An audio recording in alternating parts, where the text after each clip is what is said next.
warm welcome, please, for David Deutsch. My goal for today, for this 40 minutes that we have together, is for you to be slightly better writers when we're done. I want to give you a really important tool for becoming a better writer, something that I hope that you can use throughout your career, because it's really a never-ending exploration.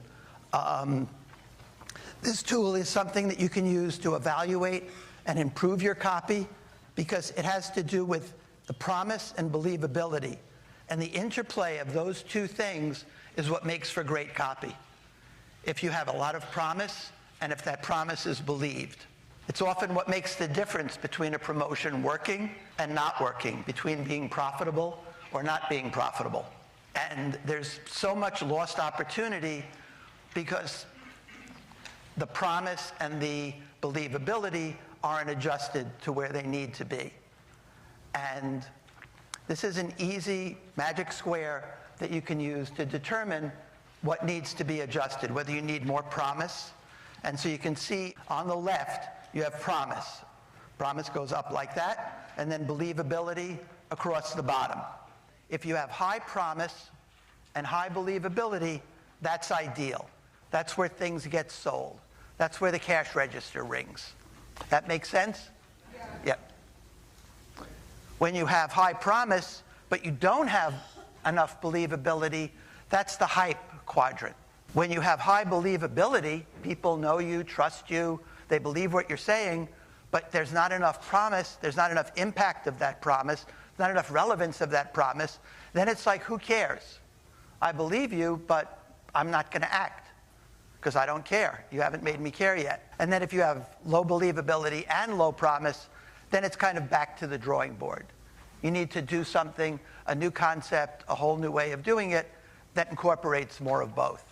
So how do you know, of these boxes, how do you know which one that you're in? How do you use it to evaluate your copy? So you want to read the copy as a prospect and look at it from these 2 points of view. You know, how does it make you feel? Do you feel like there's enough promise? Does it make you feel like, wow, I want this. I want this big bucket of stuff that's being offered. And is there enough proof? If you were the reader, would you believe it? Would you believe that these promises are possible?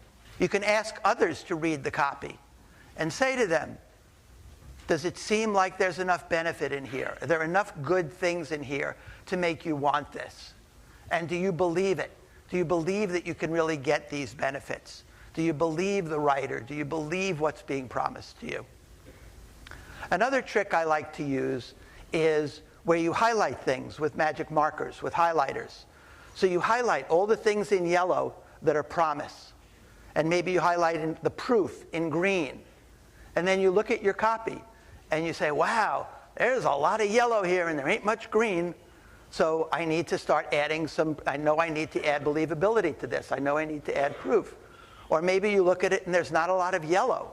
It's just a lot of, blabbering. So you need, okay, I need to come up with some benefits, and I'll show you in a minute how to do that. Make a list. List all the benefits in your copy. What's every benefit in that copy that you're offering the reader? Then make a list of proof. What's every proof element that you're offering as to why these benefits should be believed, why your promises should be believed, and look at them side by side. And then another thing that I like to do is you take a piece of great copy and you put your copy next to it. And you just read your copy and you read the great copy and you see, okay, what is the great piece of copy doing that I'm not? How is this great piece of copy highlighting benefits in a way that I'm not? How is it creating believability in ways that I'm not? So let's take a look at how you improve believability and how you improve, benefits, how you can make the benefits stand out more. So we'll start with promise. How do you increase that? Here's what many copywriters mistakenly do when they try to increase promise. They just shout louder. Things all caps, exclamation marks. They use adjectives like killer, amazing, incredible, this is unbelievable. You can see that it's just shouting. They're just trying to do it louder and louder. The other way they do it is to just pile on benefits, right? It says not only will this cure cancer, but by the way, it also will help with your high blood pressure. It'll also improve your sex life, and it'll also help with your arthritis. And it becomes just a list. And I think you can tell when you see things that have a list in copy, it's just your eyes start to glaze over. It's not, it doesn't penetrate into the reader the way, a single proven benefit will. So don't just pile on benefits. And don't shout. Instead, use these benefits multipliers. Now, the first one is relevance. Make the benefits more relevant to the prospect. How is the benefits going to help them achieve their deepest hopes? How is it going to help them avoid their deepest fears? Make the benefits more relevant to the roles that they desire to play in life. You'll be a hero to your loved ones when you take advantage of this, when you learn how to invest better, when you start making more money in the stock market. You'll be the boss everyone admires when you get this course, when you do this, when you have a better vocabulary. Relate it to things that are important to them. And the way to do that I like to do that, is through something called "and that means," right? Like we were talking about the vocabulary course. So you'll improve your vocabulary. And that means people will think you're smarter and more intelligent. And that means you'll get more promotions. That means you'll be admired by your peers and by your bosses. And that means you'll make more money and have a better career. And that means that your family will be well fed and provided for, and you can take trips to Disneyland. And that means you'll be a happy. You could take that as far as you want. And if you do that for all your benefits, you don't have to use everything that you come up with, but you'll expand the emotional range of your benefits and the impact of your benefits. So you can see, like creating more wealth, for instance, creates better health. Because the wealthier you are, the more you can afford supplements and doctors and all the things that go into good health. The healthier you are, if you're selling a health thing, well, that enables you to make more money because you can't make money if you're sick. So all these things kind of interact with each other and can lead you to more benefits and increasing the power of your benefits. The second benefit multiplier is to just increase the impact of your benefits. Make them more vivid. Help the prospect to really see them, to feel them, and experience them.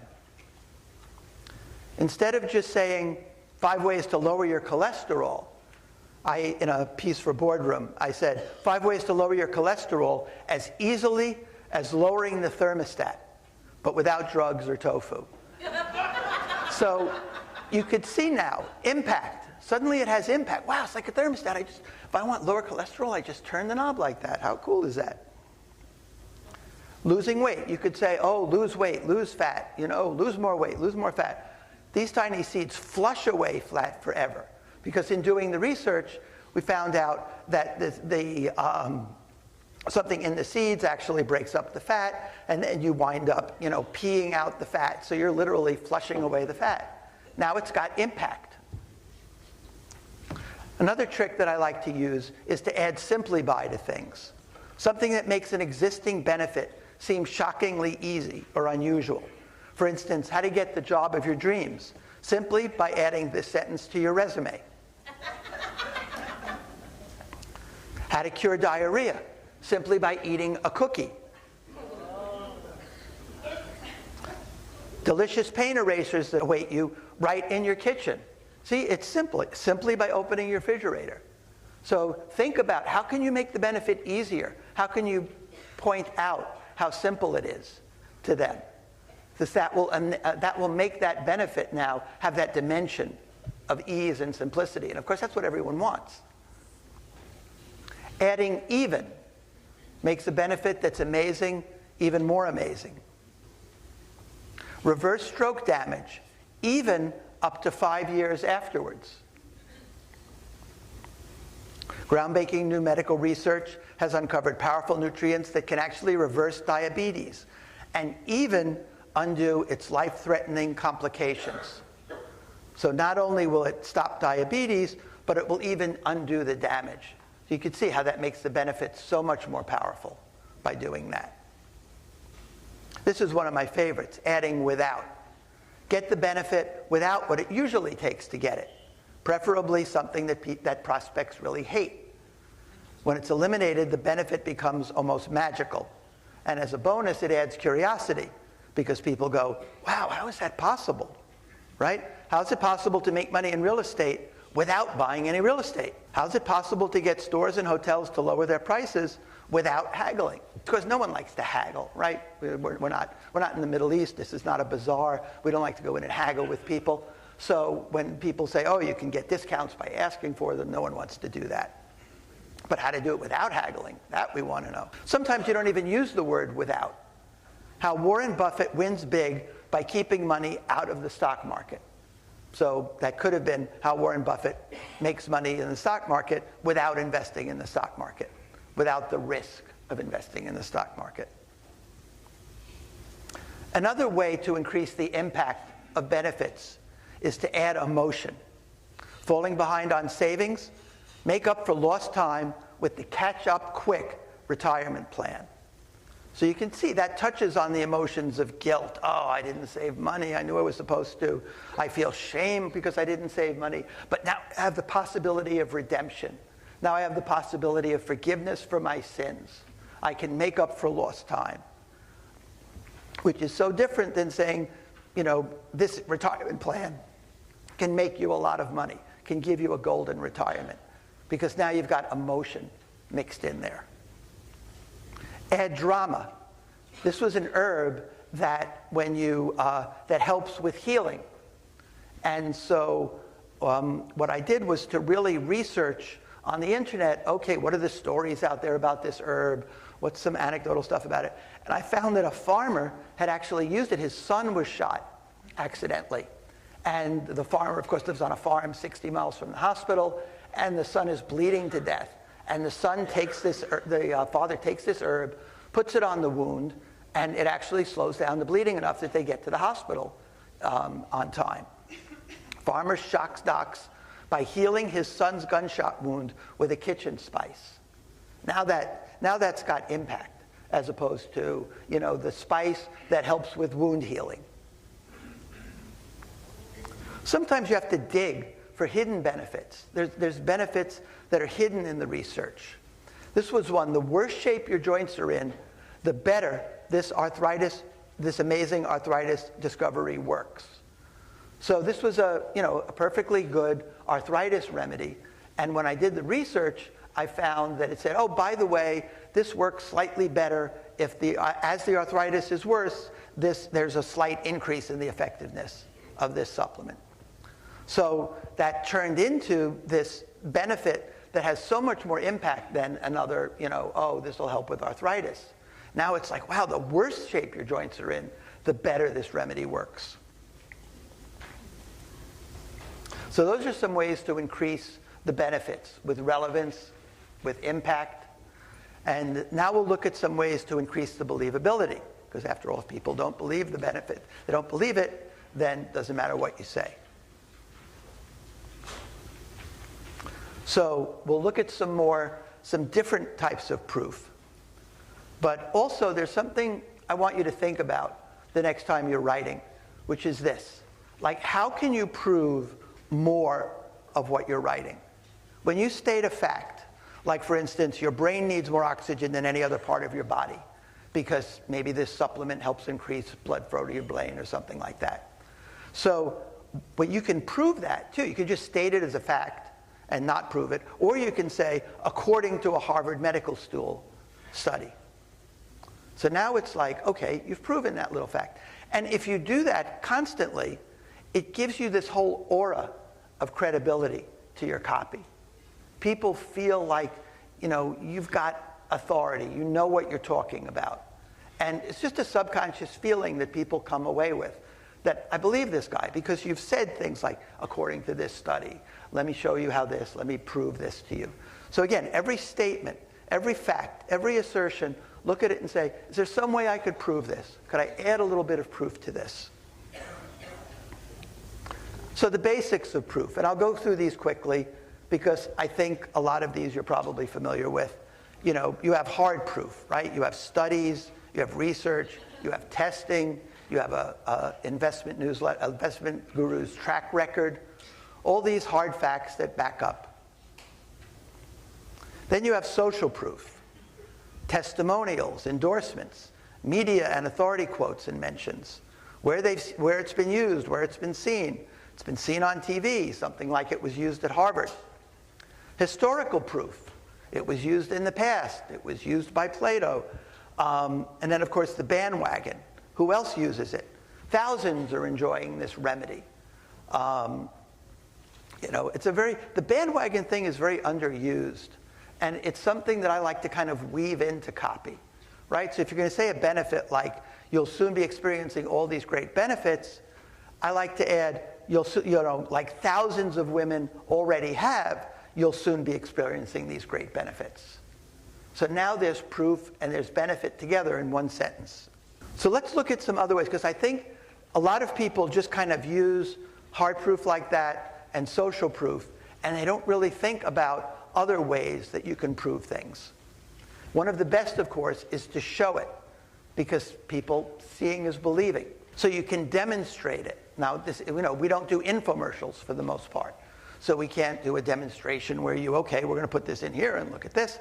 But you can do that with photos sometimes, and you can do that with words. You can describe some sort of a demonstration. Sometimes it's hard to prove the whole. You may not have proof that this whole supplement works. So then you prove each of the ingredients in the supplement. Well, the ingredient has got ashwagandha in it, and there's a ton of proof about how well ashwagandha works. You can prove the ingredients in it. You can prove the concept behind it, the people behind it. Oh, the guy that developed this, he went to Harvard. He's a doctor. He's got all these credentials. One of my favorite ones, you've probably seen this used a lot, is the theory behind this investment letter won the Nobel Prize. Could be the world's worst investment newsletter, but by golly, the theory behind it won the Nobel Prize. So we've got some proof. Logic. I think this is something every copywriter should study: logic and argumentation, the science of it.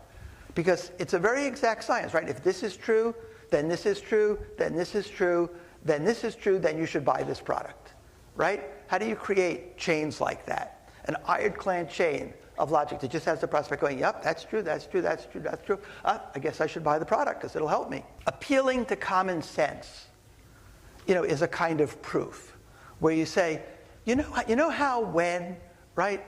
Well, this supplement works like this. This investment newsletter works like this. It's kind of like this.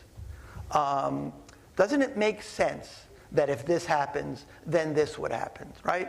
Since gold has gone up for the past, for the past 100 years at these certain times, doesn't it make sense that it would go up now, again now? Comparisons. Look, compared to this, you can obviously see that, right? And the classic way of doing this is compare it to buying a cup of coffee every day, the price of the newsletter, or the price of whatever it is, right? It's like a cup of coffee a day.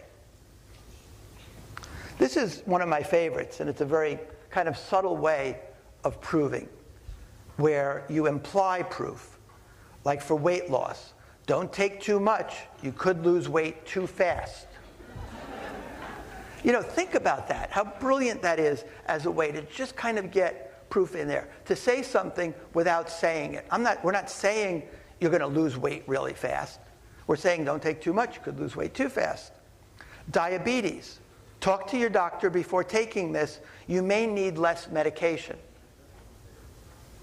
Great way to embed proof in there. And then this is one of my favorites. This comes from infomercials, where they say, if phone lines are busy, please keep trying. So it's like, wow, this stuff must be really good, because obviously a lot of people are calling in. So it's going to be, well worth waiting for. Of course, another thing that you always want in your copy, because it really helps with believability, is specificity. Because people think, well, who would make that up? Who would make up such an exact number, an exact percentage, an exact amount, that specific detail about that? So there's a couple of proof elements embedded in this one. Mushroom extract makes radiation therapy work up to 4 times better. So there's a specific number. And then the subhead, supercharges chemo 2, used for generations. So used for generations. Now there's a longevity proof, right? Must be good because it's been around for a while. Things that have been around for a while, that's a kind of proof. And it's been used in Japan to prevent recurrence and eliminate miserable side effects. So the fact that it's been used in a whole country uses it is an additional proof element. A mechanism, right? We believe what we understand. When we see how something works, we tend to believe it more. So you could say excess pounds vanish, lose weight fast. Or you could say excess pounds vanish when you ignite these newly discovered fat-burning cells. Oh, now there's a mechanism. Now there's something that makes this different. Now this benefit has impact. Sometimes there may not be a specific mechanism, and you can create one. That's something I did for a newsletter, which had a lot of different cures, a lot of different ways of healing disease. And the more I looked at these alternative ways of healing things and reversing things, I found that a lot of times what they were doing was kind of taking advantage of a disease's hidden weakness. Like, for instance, cancer loves sugar. So one of the ways that they had of reversing cancer was by depriving it of the sugar that it needed. So it was taking advantage of that hidden weakness of sugar. Arthritis has a hidden weakness in that it's inflammation. The inflammation needs to be fed. So the headline I came up with was "Beat Any Disease by Taking Advantage of Its Hidden Weakness." Here's a good example of historical proof combined with present-day scientific proof, right? Prescribed by Hippocrates in ancient Greece, scientists now admit it beats depression better than Prozac. So you've got the 2,000 years ago Hippocrates, and present-day scientists are now finally acknowledging it. And of course, one of my favorite proof elements is story. As John Quincy Adams said, "He who has the best story wins." And that's so true in copy when it comes to believability. And this is the headline that you actually saw before. Farmer shocks docs by healing his son's gunshot wound with a kitchen spice. Great story. How could you not believe that, right? Who would make up a thing like that? One thing that I've always found really interesting in terms of story and proof is when they study juries and they study how did juries decide, right? How do they decide this person's guilty, this person's innocent? That's always fascinated me. Because really what we're doing is we're speaking to juries and we're trying to get them to decide this product is, innocent or guilty, this product is good or bad. And what they found was very interesting. They found juries don't really decide based on facts, right? They don't really decide based on, oh, look at this pile of facts of guilt, right? This pile of facts is like way big. Look at this pile of facts of innocence, right? And that pile of facts is not really so big. So I'm going to go with guilty because it's a great big pile of facts over here. And it's not the way they decide at all. What they do is they listen. Prosecutor talks, the defendant talks, and they start to form a story in their head. Right? Oh, he went to the house. He got mad because they didn't pay the debts that he wanted, and then he got so angry that he killed them, and the blood was on him. Blah blah blah. And they tell a story. They decide because that's the story that won them over, right? The prosecutor's story won. And if they decide innocent, they decide no. The story they see is that he was sitting at home and watching TV with his girlfriend, and he wasn't even anywhere near the scene of the crime, just like the defense lawyer has been saying. So it's which story wins. So you want to have the best story. You want to imbue your copy with story. You want to always be telling stories. You can talk about a study, right? You can talk about a study as a study showed that 60% of the time this thing did this thing and it worked. Or you can tell it as a story, right? The scientists at Harvard University, did this and did that, and they were astonished when they came back and found that 60% of the cancer cells had died. So now it becomes a story. So always try to be storifying. And then, of course, one of my favorite kinds of credibility is celebrity credibility. And this is something you can pay for. A lot of times people don't realize it's really inexpensive to hire celebrities, right? I mean, not Brad Pitt, right? But some B-level celebrity, someone that was on a sitcom, 5 years ago and isn't making that money anymore, that's kind of a familiar face to people. We used to call them Love Boat celebrities because there was a show called The Love Boat. And they had so many characters on this show, right? And you vaguely could recognize them when you saw them again. And for like $10,000, you could get them, to be your spokesperson. But if you don't even want to do that, just bring in celebrities, right? Movie star trick makes you look 10 pounds thinner and years younger.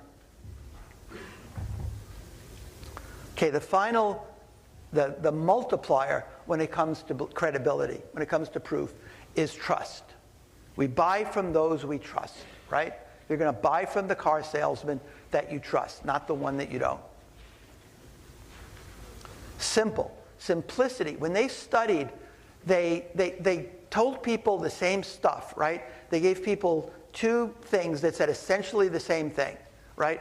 One was complicated, one was simple, a really simple version of it.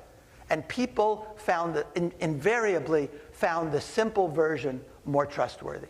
They believed the simple version. We distrust complexity. There's something going on I don't understand, and if I don't understand it, I can't completely trust it because I don't understand it.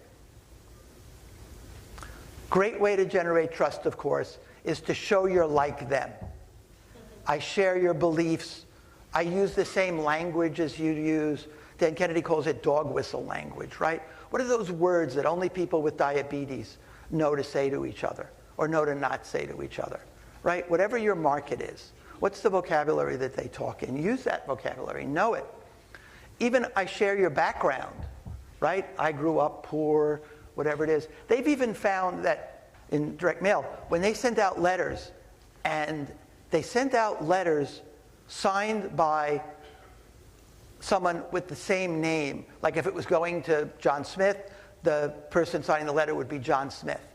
Or Smith, right? It would be Fred Smith or something like that. Sometimes it was the same. Sometimes it was just a similar name, right? And invariably they found that the more similarity, just in the name, right? The more similarity, the higher the response.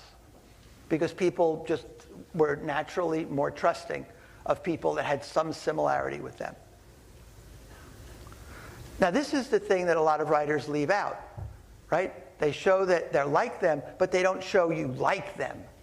I care about you. I like you. I want to help you, right? Make them feel good about yourselves, right? If you've read this far, I can see that you're interested in this. I can see you're dedicated. I can see, you're serious about wanting to make more money or have better health. Empathize with them, right? I feel and understand your pain. I know your pain, right? I know what it's like to have arthritis and it hurts when you try to twist a doorknob, right? I know what that's like. I know your hopes. I know your dreams. And show that you have, don't just show that you have their best interests at heart.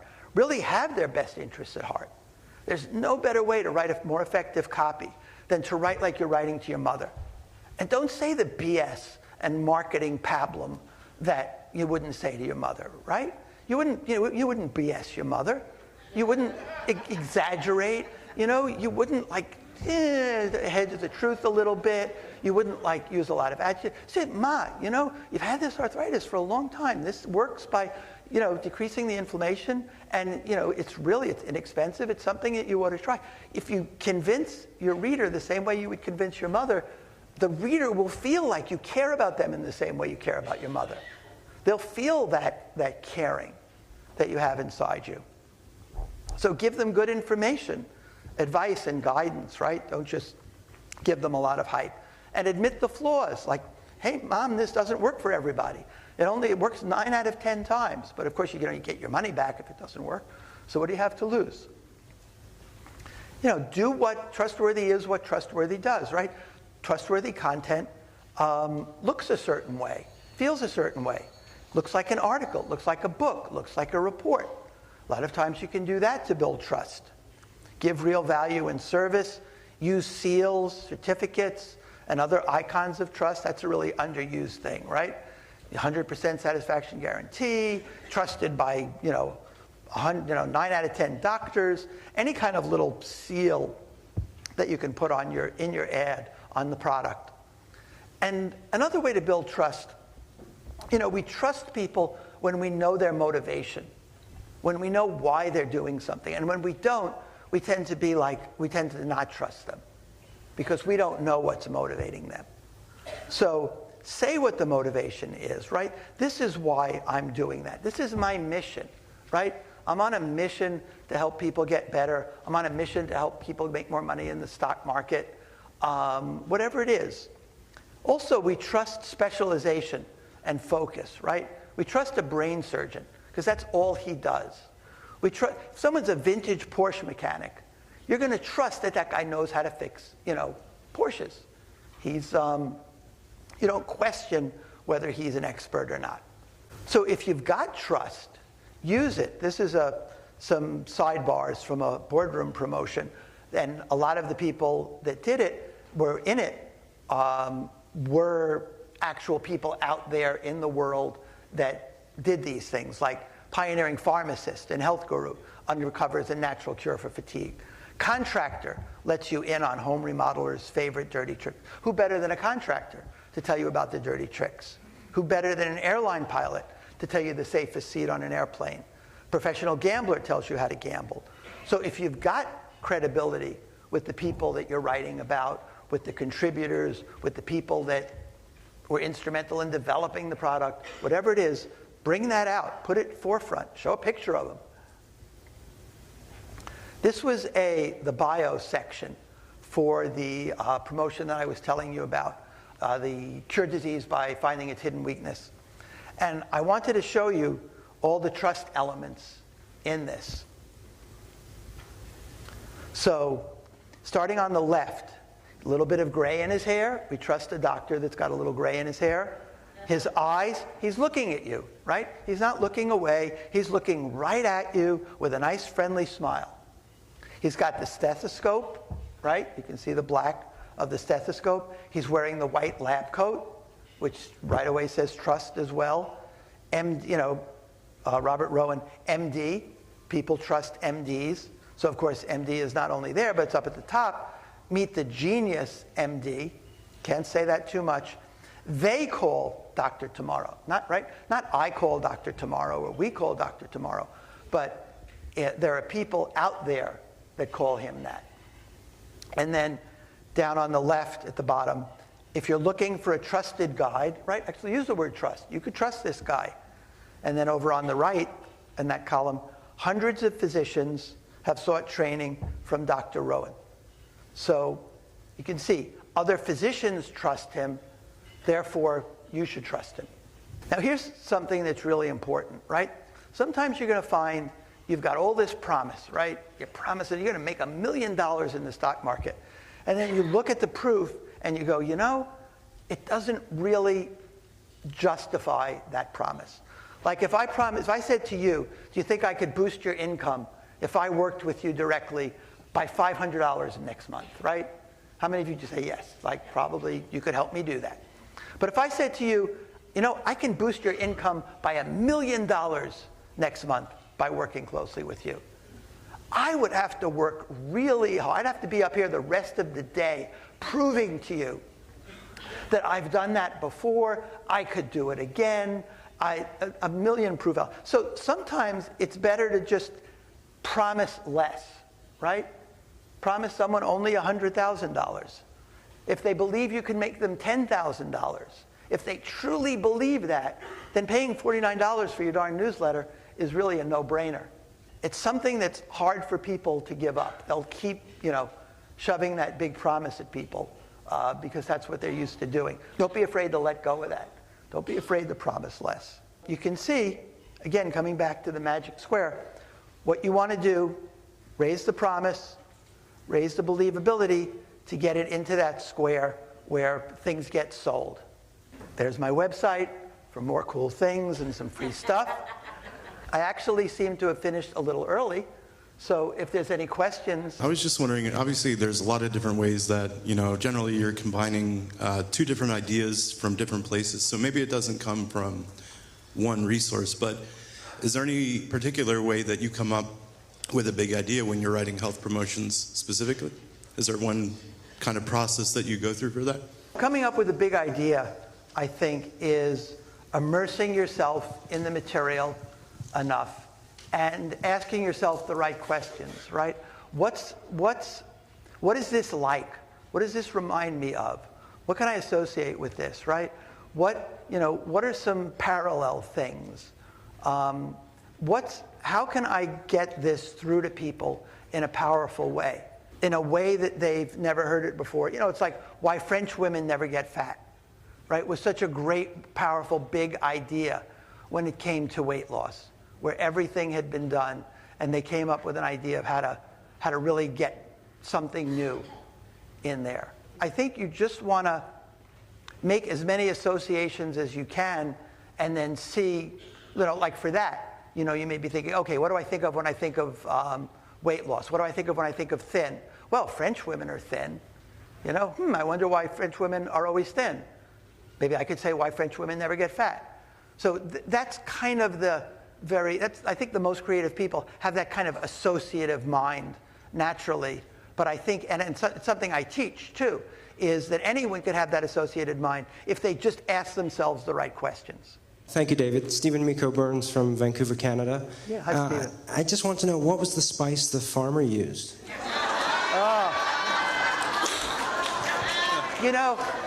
It's a very funny thing when you work on boardroom promotions and do bullets like that, because you instantly forget what it was, and then everyone forever asks you questions like that. But it was probably something like curcumin or, one of those kinds of pepper. Cayenne pepper. It may well have been cayenne pepper. Thank you. All right, ladies and gentlemen, please join me in thanking David Deutsch.